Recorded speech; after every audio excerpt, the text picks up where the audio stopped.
and a very warm welcome to the great Indian football dream. I'm Meha Bhardwaj-Alter, and today we have embarked on a special journey. News9 is on a quest to not only unearth raw footballing talent in the country, but also nurture their potential and help them realize their dreams. We're calling all young champions to come and showcase their skills and get a chance to train in Germany and Austria. That's not all. You also get to play friendlies against European clubs and meet with legendary football players.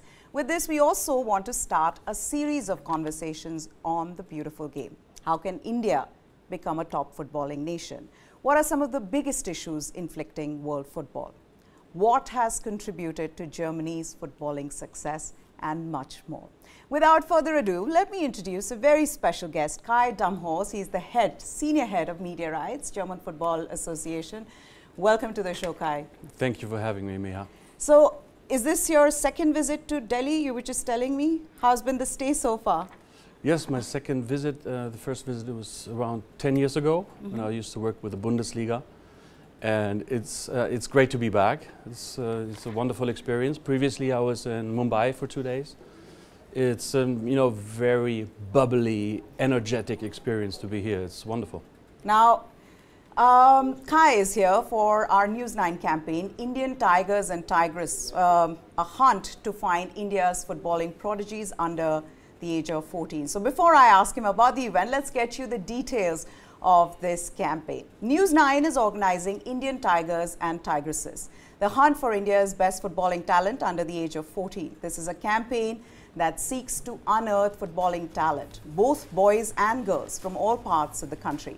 The initiative was launched today in a grand ceremony with around 1,200 school kids participating in this event.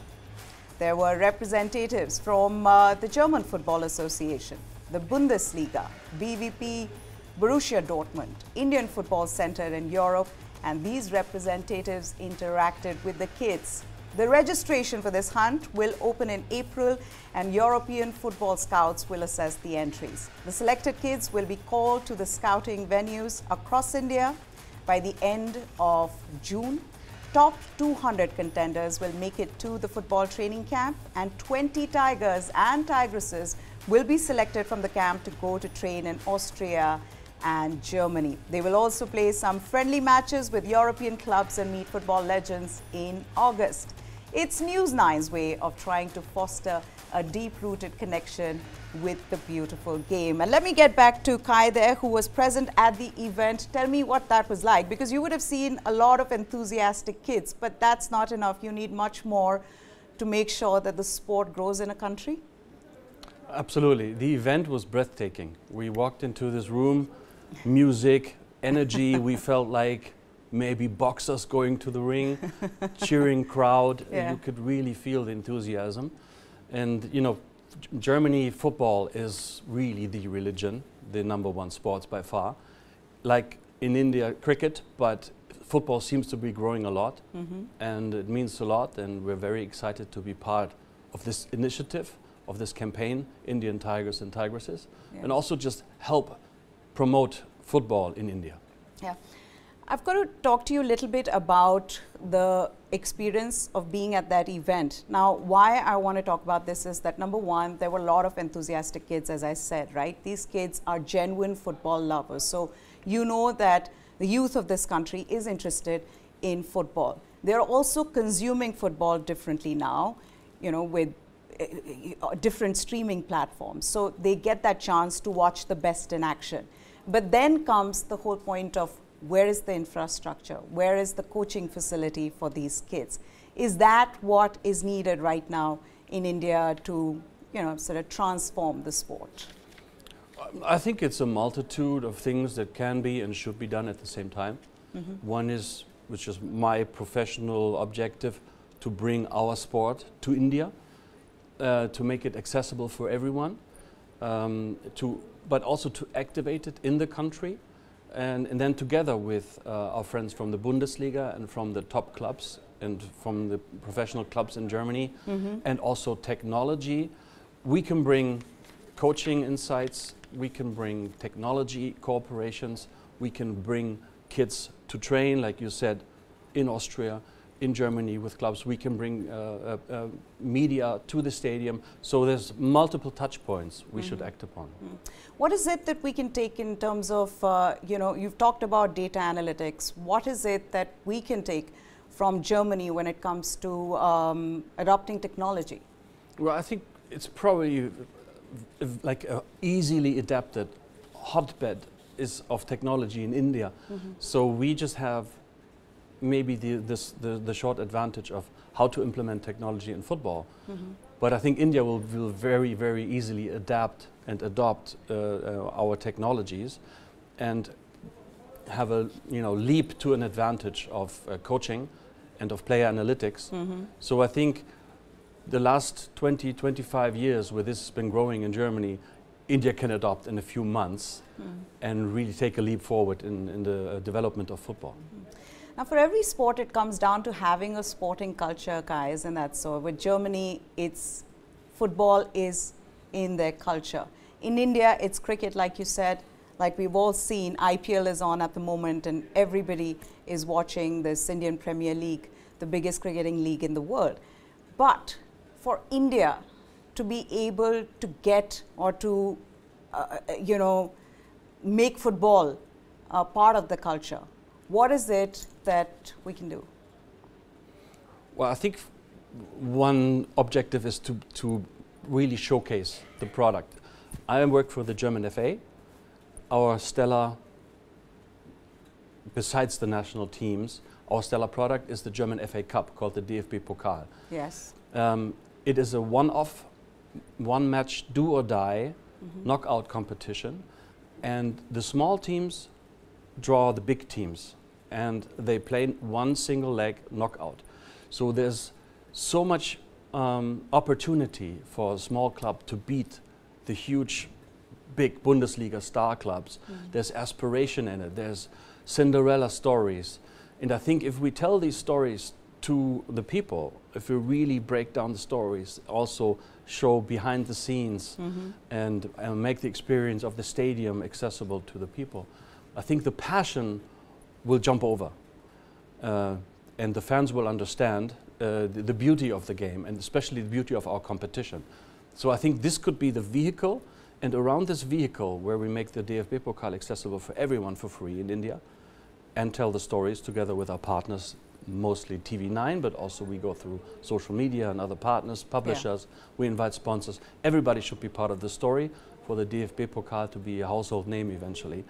And I think this could be the vehicle to really push the football enthusiasm in India. You know, often sport is about sporting heroes as well, right? Where are the Messis? Where are the Ronaldos? In India, you have a Sunil Chhetri, you have a Baichung Bhutia, but they're not nearly enough. You need more footballing heroes. How does one get to, finding these footballing heroes if you're not going to have your team win big competitions internationally? And that's where I feel like, is that just as important in terms of the exposure that teams get when they're playing with other international teams, which India lacks at the moment? Yes, I think first of all you create the enthusiasm for football. Young people will flock to football, and by sheer numbers in India, you will have a solid number of talented players. Now, then the next thing comes in the scouting. Yeah. How do you make them visible and organize the training? And then you find the elite of players and you bring them to Austria to train in the Indian Football Center and to bring them to professional German clubs. And that way, ideally, we can find some talent that can play in the third division, in the second, or even in the first division Bundesliga. And that would then accelerate further the growth in India. So I think it's a long game. As I've been told, in India, you always have to have the long game in mind. There's no quick wins. Absolutely. And we are ready to go the long way. Let's also talk a little bit about German football's management of their clubs. There's the rule of 50+1 and how impactful that has been. Yes, it's a big tradition and a cornerstone of German club football that the original club always needs to have the majority ownership and the ultimate control of the sporting vehicle. So foreign investment is only allowed to, let's say, 49%. That has been pretty much also like a religious rule to make sure the football stays with the people. It's not sold out to an anonymous investor from some part of the world, not understanding the culture. So the fan culture and preserving that fan culture is very important. And I think this rule is aimed to preserve that. Okay, some issues surrounding international football as well, and I want to talk in particular about gender equity, financial equality when it comes to women and men's football as well. How does one close that pay gap? I know that there are some countries who are trying to do it. There's Australia who've tried to do it, but how can we do it so that more and more countries follow suit? And also, you're developing that sport among young girls. Yes, the women's football is a big strategic push of the German FA. So we are really trying to not aim initially at equal pay, but what we say is equal play. So give them an equal opportunity, equal training conditions, qualified coaching staff, wonderful facilities, and also at the same time grow the media product, increase the production, increase the stadium event character to make the fans grow, to make the game better. Ideally, introduce a minimum wage so the players can really play professionally and don't have to have a side job. So there's many things we're doing at the same time. The national women's team is very successful. Yes. We've qualified for the Olympic Games in Paris. We've just now won the 2 first qualification matches for the Women's Euro. So everything's moving in the right direction. We're building up the Women's Bundesliga in partnership with Google Pixel. It's a huge push where we inject capital, where we really trying to make the game grow. And if all these elements come together, it will eventually grow. And also this is a part of the initiative with the Indian Tigresses. Arpita will be sort of the host of the cooperation where we have the Women's Super Cup, which is a newly installed match, one-off match from the Bundesliga champions and the cup winner from the women's football. It's a yearly event, and we want to bring the 20 Indian Tigresses to the German Super Cup. Wow. And really integrate on the ground. The young players shall meet their star players. And this way it will be organically as well as influx of capital. And hopefully it will work and we will grow the game. Yeah, it may be a small step, but an important one in shaping the future of Indian football. Now, you talked a little bit about data analytics. I want you to go in detail as to how far it has gone when it comes to German football. What all can, because today AI is the buzzword, everyone's talking about it, and you can, through AI, through data analytics, you can predict player injuries, you know exactly what amount of food they need to have, everything is so, sports science, sports medicine, everything has sort of now come under that umbrella as well when it comes to players. Tell us more about how far German football has gone in that regard. Well, I wish I could tell you a lot of details. I'm not an expert on the data analytics, on AI. All I know is it's huge potential. We will see so many opportunities with AI, with the transparent players, with all the metrics that we have. We have in our new DFB campus, a new headquarter. We have a whole section working, it's called the technology lab. All kinds of interactive, enhanced reality. Everything is measured 24/7. Having said that, there's 2 trains of thoughts in Germany. The new generation says, let's go full force on the technology. Yeah.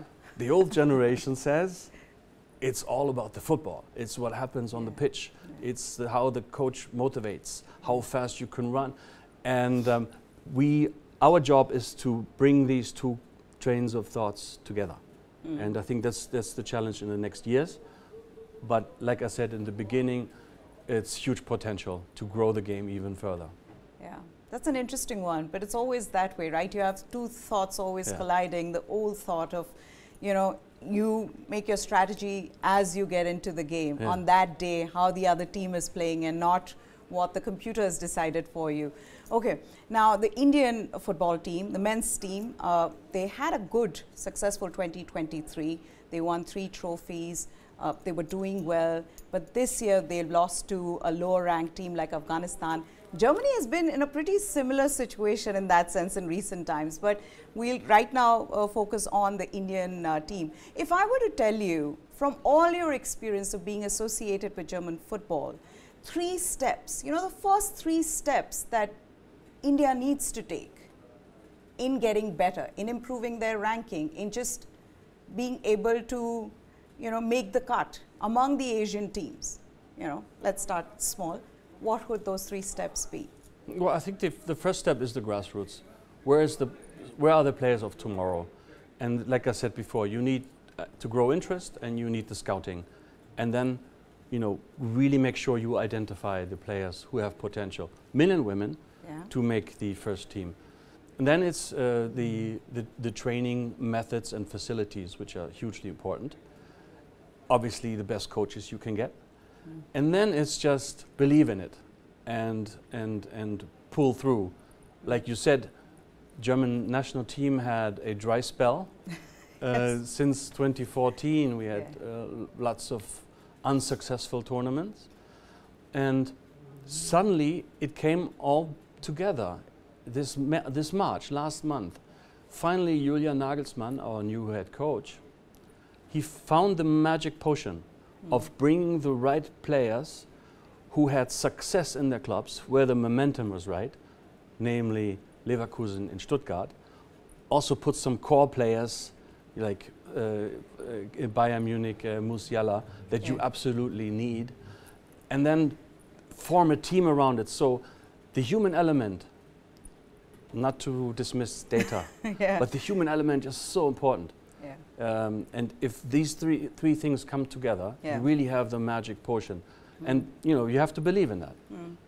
Which is the other thing as well. I feel like not only do you have to, you know, nurture players at the grassroots level, but also where are your coaches? You know, coaches being specifically trained for women, for girls, you know, because of the uniqueness that is required in their game. How much of importance should be given to that as well? If you don't have good coaches, you're not going to get good players. You're 100% right. The coaching of coaches, or the education of coaches, is a super important element, because they form the players of the future.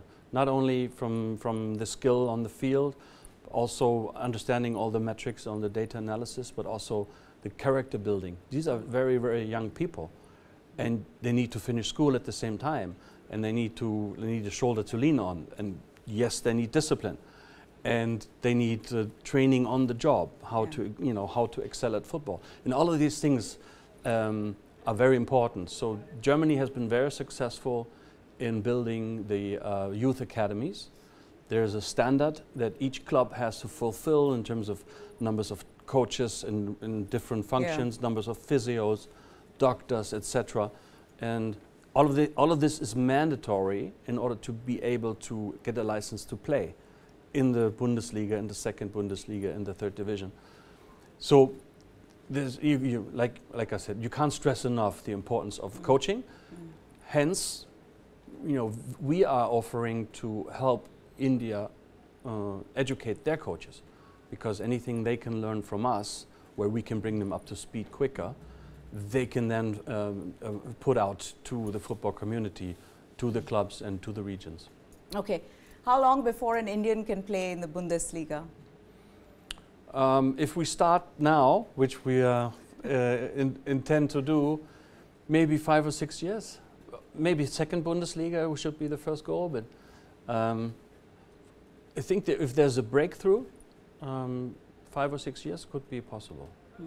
Okay, now you were like a true German fan, very positive about the German team, but it hasn't been all smooth sailing. Yes. Let's face it. Yes. It's been less than ideal, the preparation for the Euro. But are you still putting Germany as one of the favorites there? After the March games, yes. The friendlies against Yes, France and Holland. Holland, yeah. And not only the results, because we won both games, it's the style of play and how the team came together. And it's just this excitement, and you could feel it at the stadium. They were cheering for potentially insignificant moments. There was the Spanish wave going through the stadium.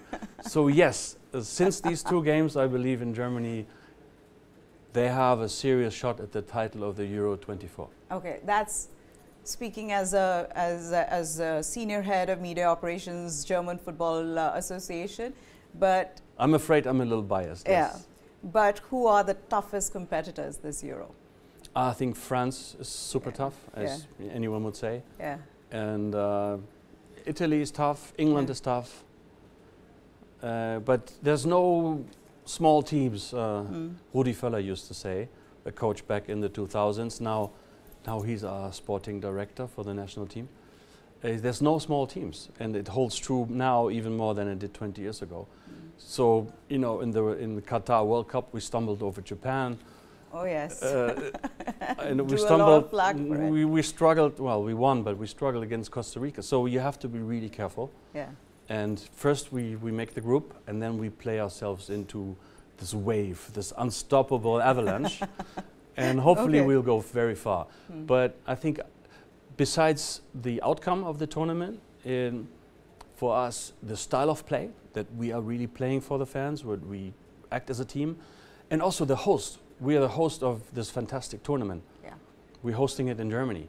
So we want to be, put our best face on as a, receiving the guests, but also supporting, of course, our team, but also the other teams. So I think we demonstrated that back in 2006 at the World Cup. We are a fantastic host. Yeah. Okay. The other thing that's very interesting these days is the rise of esports, virtual gaming, virtual football games. How do you see that relationship evolving between, virtual gaming versus real football? Myself personally, I'm not a big follower. Okay. But of course, it's part of the job we do at the German FA. We have the E-Cup, E-Pokal, and we organize it and we make sure, and we monitor it closely, and we put it out on Twitch, and we have a cooperation with German broadcasters on it. Maybe it's my age, but I have different thoughts on esports. However, I prefer the simulation sport, like the football, over the ego shooters and the other games. But I would hesitate to call it a proper sport, but there's people thinking otherwise. So we do have it in our portfolio, and we encourage it.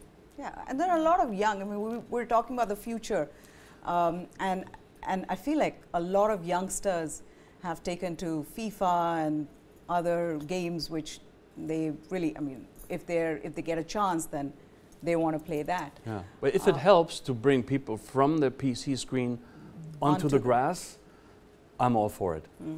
As a separate category, I'm on the fence. Okay, the other thing is we've already spoken about women's game. You've spoken about what Germany has done. Specifically, a couple of things. You spoke about grassroots programs, right? What is it that Germany has done in that youth development plan, from the beginning till you end up getting to the professional league? That stands out. You know what I'm saying is that for a young kid, when he starts playing football, and if he's good, he has the potential, what does he do on his way to getting into a professional league?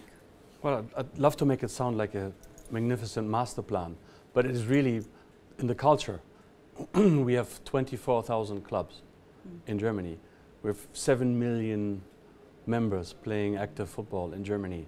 So it's in the DNA, it's in the culture that you go to your local club, and if your kid is any good, it goes forward. And then if it's really good, it gets scouted. You have scouts sitting and watching it, 8, 9, 10-year-old players, already pre-scouting them for the clubs. And then they suck them into the academies and they build them out further. So I think we have done a lot of things right, but not necessarily has it all been planned and mapped out. It's just this wonderful culture of football, of love and passion for the football that we have. And then, like I said before, in the 2000s, we really institutionalized it. We brought about the youth academies and formalized how this could work perfectly, also for players who don't make it, which is very important. 90–95% will never become a professional athlete. How do they not fall through the system? How do they land on their feet with a good education and with other potentials they can pursue? So it's not only like a rat race, everything goes to try and make it and then you fall off. It's the responsibility for the entire youth. And if we can share our insights and share some of those learnings with other cultures, with other countries, you know, we'd be more than happy to do that. Is that what they say, the dual career system, where in case you don't end up making it as a professional footballer, then there are other avenues, other opportunities for you? Yes. First of all, we make sure they all get a school education. Yeah. There's no way of just dropping school, and you know, that's part of the youth academy system, to make sure they are responsible, reasonable, well-educated adults. Even if they become a professional player or if not. So I think that's the ground responsibility. But then those who are good enough to make the elite, that they get every promotion and every support that we can provide. Okay, just a couple of more questions before we wrap this conversation up. Kai, you must have seen that press conference where Vinicius Jr. was crying for racism. And that is one thing that I feel like leagues around the world haven't been able to really tackle well enough. What is it that can be done? You know, someone who's part of German football, to just stop racism and discrimination. How can we be more inclusive? Yes, a very disturbing footage of such a star player, what he has to endure. And I say, luckily, we don't have such a huge problem in Germany with this race issue. We've had our share of racism in the past, in the dark past. So I think there's still a sensitivity of openness, of tolerance, and all the people of color who play football are usually very, very good. So they help to break through any potential racism even. But I'm not denying there are some clubs and some parts of the fan culture where that persists. We just have to make sure, and all the clubs are aligned, the German FA is aligned, and also the players are very vocal about it. There's no tolerating that. And everybody has to stand up, and there's harsh punishments, and goes banning from the stadium, or even like persecution. So I think we're doing a lot. We're educating, we're doing social spots, social media, all kinds of campaigns. And will we root it out entirely? Probably not. But we should be aware and on our toes every moment of the day. Absolutely. Last question then, Bayern Leverkusen. They're always being teased for being called as Neverkusen. They're Bayern Leverkusen, who have had an incredible run. How impressed are you by how they've been unbeatable in the league? Yeah, over 40 games, I think, in a row, unbeaten. The longest, I think, in the history of any league. It's a phenomenon. We're all in love with Leverkusen, which is a not so much followed club until this season, I would think. But then the coach and the players and Xabi, how he brings it all together. I think we're all in love. Everyone's a Leverkusen fan, and they will win the league, and they will very likely win the cup. And it will just be a phenomenal triumph, and it's well deserved. Okay, Kai Damhorst, thank you so much, sir, for joining us here, for coming to India, for being part of this campaign, of finding talent in the country. And I can tell you, there's a lot of kids out there who would love to be part of that training you know, in Austria and Germany, and you'll find a lot of talent here in India as well. But thank you so much, sir. Thanks for having me, and let's make it happen. Hopefully we will. That's it then on this special. Hope you enjoyed it. For now, goodbye. Thanks for watching.